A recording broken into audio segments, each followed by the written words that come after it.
আজকের এই ভিডিওতে এবারে ঈদে মুক্তিপ্রাপ্ত সকল সিনেমার ইনকামের একটি রিপোর্ট আপনাদের সাথে শেয়ার করব। আজকের এই ভিডিওতে আপনারা দেখতে পাবেন নায়ক শাকিব খানের রাজকুমার সহ নায়িকা বুবলি, রাজ, মারুফ, সাইমন এবং জাহিদ খান এবং আমাদের এমপি সাহেব নায়ক ফেরদৌসের সিনেমা কোন সিনেমা কত টাকা আয় করেছে 5 দিন শেষে। তবে আজকের যে রিপোর্ট আমি আপনাদের সাথে দেখাবো এটা কোনো আনুমানিক তথ্য না, আজকেরটা একদম 100% সঠিক। কারণ আজকেরটা শুধুমাত্র বাংলাদেশে যে কয়েকটা সিনেপ্লেক্স রয়েছে, যে সিনেপ্লেক্সগুলোর তথ্য অনুযায়ী 5 দিন শেষে কোন সিনেমা কত টাকা আয় করেছে সেই তথ্যগুলো আপনাদের সাথে আমি আজকে শেয়ার করব। তো এখন হয়তো অনেকে বলতে পারেন যে যেহেতু বাংলাদেশে বক্স অফিস কালেকশন নেই তাহলে এটা কিভাবে 100% সঠিক হয়। এটার কারণ হলো যে সিনেপ্লেক্সগুলোতে অনলাইনের মাধ্যমে টিকিট বিক্রি হয়, তো যার কারণে প্রতিটা শোয়ে কত টিকিট বিক্রি হচ্ছে এটা কিন্তু তাদের ওয়েবসাইটে হিসাব থাকে। তো যার কারণে সিনেপ্লেক্সগুলোর হিসাব খুব সহজে পাওয়া যায় যে প্রতিদিন শেষে তারা কত লাখ টাকার টিকিট বিক্রি করছে। তো সিনেপ্লেক্সগুলো থেকেই শুধুমাত্র একটা 100% সঠিক ফলাফল পাওয়া যায়। আর বাংলাদেশে যদি সবগুলো সিনেপ্লেক্স হয়ে যেত তাহলে কিন্তু বাংলাদেশে বক্স অফিস কালেকশন থাকতো, কিন্তু সবগুলো না, মাত্র 8-10টা সিনেপ্লেক্স রয়েছে। তো যার কারণে মূলত বাংলাদেশে কোনো বক্স অফিস কালেকশন নেই। তো আজকে শুধুমাত্র আমি আপনাদেরকে এই সিনেপ্লেক্সগুলোরই হিসাব দিব। তো তার আগে একটি কথা, আপনি যদি এই পেজে নতুন দর্শক হয়ে থাকেন তাহলে অবশ্যই পেজটিকে ফলো দিয়ে রাখবেন নতুন নতুন তথ্যমূলক ভিডিও পাওয়ার জন্য, এবং এই ভিডিওটি যদি ভালো লেগে থাকে তাহলে অবশ্যই শেয়ার করে দিবেন, এবং এই ভিডিও বিষয়ে যদি কোনো আপনাদের মতামত থাকে তাহলে অবশ্যই কমেন্টের মাধ্যমে জানাবেন সবাই। তাহলে চলুন আমরা এবারে ঈদে মুক্তিপ্রাপ্ত সিনেমাগুলো 5 দিন শেষে কে কত টাকা আয় করলো এবং কার অবস্থান সবার উপরে রয়েছে দেখে আসি।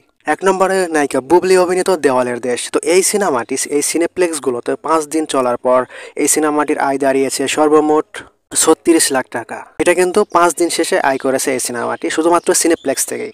2 নম্বরে জিন 2, এই সিনেমাটি 5 দিন শেষে এই সিনেমাটির আয় দাঁড়িয়েছে 32 লাখ টাকা, এটা শুধুমাত্র সিনেপ্লেক্স থেকেই। 3 নম্বরে নায়ক রাজ অভিনীত ওমর, এই সিনেমাটি 5 দিন শেষে আয় করেছে সর্বমোট 27 লক্ষ টাকা।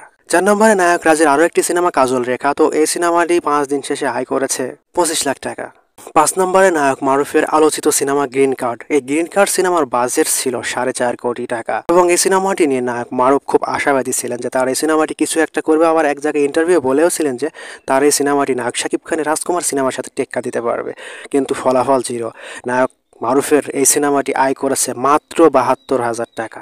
চিন্তা করেন যে সিনেমার বাজেট 4.5 কোটি টাকা, সেই সিনেমা সিনেপ্লেক্স থেকে আয় করতেছে 5 দিন শেষে মাত্র 72,000 টাকা। 6 নম্বরে রয়েছে সুপারস্টার শাকিব খান অভিনীত রাজকুমার এই সিনেমাটি। তো শাকিব খানের এই রাজকুমার সিনেমাটি কিন্তু বাংলাদেশের রেকর্ড সংখ্যক 126টি সিনেমা হলে মুক্তি পেয়েছে। তো এই সিনেমাগুলোর মধ্যে হয়তো 8-10টি সিনেপ্লেক্স রয়েছে, আর আমি আজকে শুধুমাত্র এই সিনেপ্লেক্সের হিসাবটা আপনাদেরকে দেব। আজকে আর কোনো বাকি যে সিনেমা হলগুলো রয়েছে সেটার কিন্তু আনুমানিক কোনো হিসাব আমি আপনাদের সাথে আজকে শেয়ার করব না। তো সেক্ষেত্রে এই সিনেপ্লেক্সগুলো থেকে শাকিব খানের 5 দিন শেষে এই সিনেমাটি আয় করেছে 76 লক্ষ টাকা। আরও বাকি কিছু সিনেমা রয়েছে, যেমন আমাদের এমপি সাহেবের সিনেমা রয়েছে, আমাদের জাহিদ খানের সিনেমা রয়েছে, তো যে ওগুলোর হিসাব ওইভাবে দেওয়া নাই। তো এই কটা হিসাব কিন্তু ফেসবুকের একটা পেজে দেওয়া আছে, এবং তারা সেখানে 100% এই রিপোর্টটা তাদের বিভিন্ন যে ওয়েবসাইট, বিভিন্ন সিনেপ্লেক্সের যে ওয়েবসাইটগুলো আছে সেখান থেকে তারা সংগ্রহ করে এই নিউজটা দিয়েছে। তো আমরা যদি এই 6-7টা সিনেমার লিস্ট দেখি বা তাদের 5 দিনের ইনকাম দেখি তাহলে কিন্তু এখানে দেখতে পাচ্ছি নায়ক শাকিব খান অভিনীত রাজকুমার সিনেমাটির ইনকাম সবার থেকে উপরে, অর্থাৎ অনেক উপরে।